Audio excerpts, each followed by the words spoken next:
Karen, tell us this. Someone's probably maybe watching this, and maybe they're a pastor, maybe they're a theologian or apologist, and they've come to our website and they're thinking, okay, why is Josh interviewing an English teacher, an English professor? And I think it's a good idea. That's why we're doing these interviews. But what is there for pastors and theologians to learn from English professors, and other than better grammar? Because I know I need to work on that. But well, why would we have this conversation? Well, I think there are two main things that the discipline of English can bring to the discipline of theology and to pastors.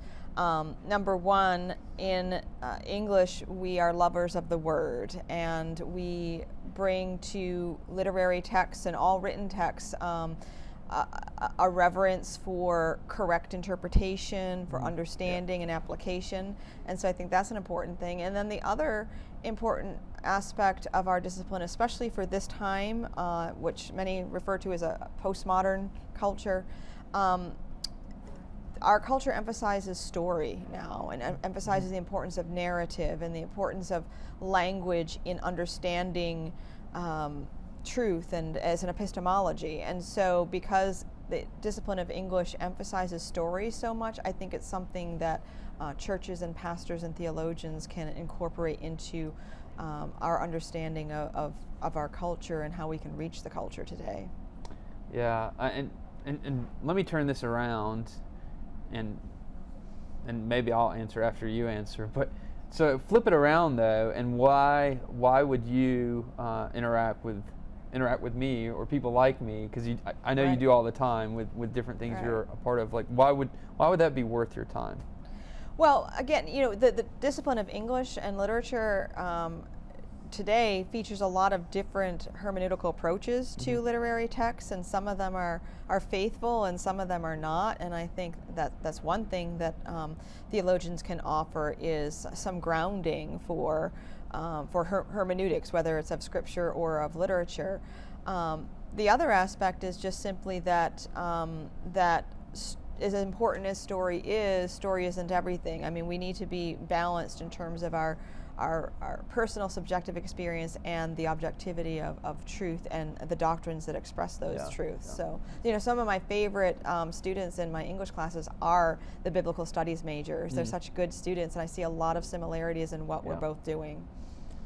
Well, I'm sending them over to you and your department because I value who you are and what literature and English professors have to offer. I think being an apologist, one of the things I see is the importance of is not only gripping someone's mind, but having the gospel and the gospel story grip their imagination. Right, and I think this is what we've seen in some of our favorite writers like the C.S. Lewis's, and how effective he was with apologetics was because he didn't just capture kind of our, he wasn't just using modal reasoning. Right. Obviously he wasn't. He wrote in a way that captured our imagination, and that's why we're still reading him, and that's why he's on the top of the apologetics book still with what he's written. So I think for the apologist, but I think also just so many theologians and apologists and pastors, they have a desire to write, and they have some really good ideas. I have bright students who come to me and they say, I want to write, what do I need to do? And I say, well, you're wanting to write things, theological books, and you want to write apologetics books, and those are good, or you want to write in a blog, but you need to learn how to write.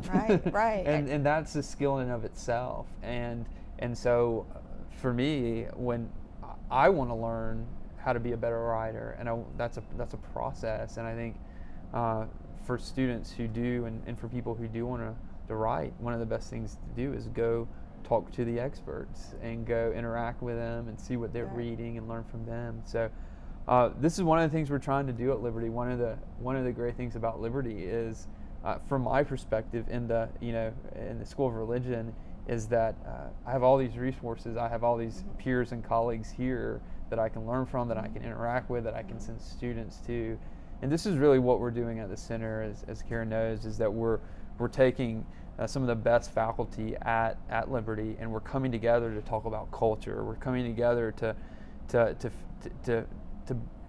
grow in our own areas through interacting with other people who are experts in their areas. And then we're bringing students along and say, come in, students, and listen to this with a student fellowship program.